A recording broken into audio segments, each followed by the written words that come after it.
Hey everybody, I'm David Shirk. I'm Executive Director of Friends of Kijabe, and this is my good friend Scott Tolan, and we're just going to talk for a minute just about education in Kijabe and what role that can play in people's lives. So when did you come out here the first time?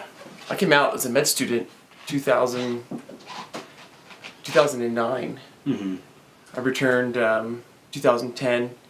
That was doing a public health project.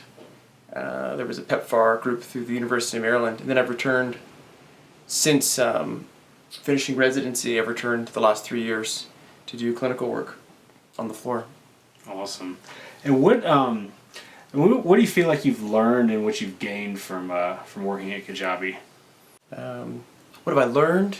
I learned an incredible amount of clinical medicine. It's remarkably challenging to treat people who have got unique conditions, late-stage conditions, abnormal presentations,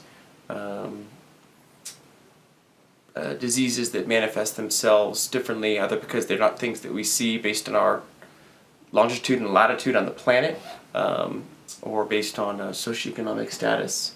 You feel like it's impacted the way you practice at home? Yeah, it impacts a lot what I do.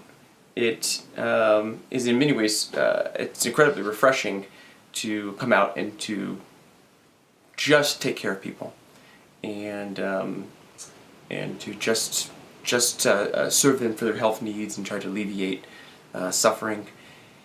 As a clinician, it's a remarkable refresher into the clinical exam.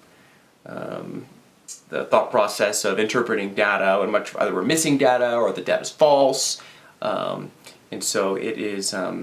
It takes me out of the norm, of which many of the things that I have are protocolized, and puts back into the role of the bedside clinician, forcing me into the art of the patient's story, their body, how it manifests itself, improves or declines with our treatment plans.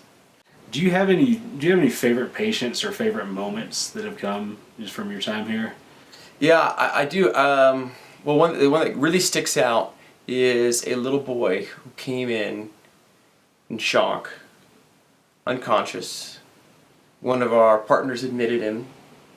I saw him the following morning, and I had him for a week, unresponsive.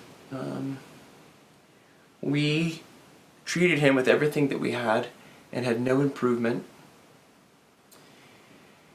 And it was one day I sort of threw up my hands a little bit and said, okay, I'm going to try faith. I'm going to try to ask God, Lord, show yourself. And he woke up the following morning. And that was a little bit weird. It was a little bit, okay, well, was this a miracle? Was this God? Was it chance? Was it time? Where he shows himself and says, here I am, keep finding me. Well, that kid woke up, but it took him the rest of the month to improve, and he didn't improve very much. It was slowly. And eventually he left, or I left, before he had actually been discharged from the hospital, and never found out what had happened to him. Well, it's been almost a year later, and my first day here, I'm walking through the hospital. This is a true story. I'm walking through the hospital, and I decide to take a left instead of a right to drop something off. And as I'm walking down this hallway, I see a woman coming towards me, and it was his mother. And I recognize her, and she recognizes me. She lives some 4 hours away. She had come back for the first time in about 6 months to do some physical therapy. And there he is. And he is strapped to her back. And she tells me that he's doing so well. And that's cool.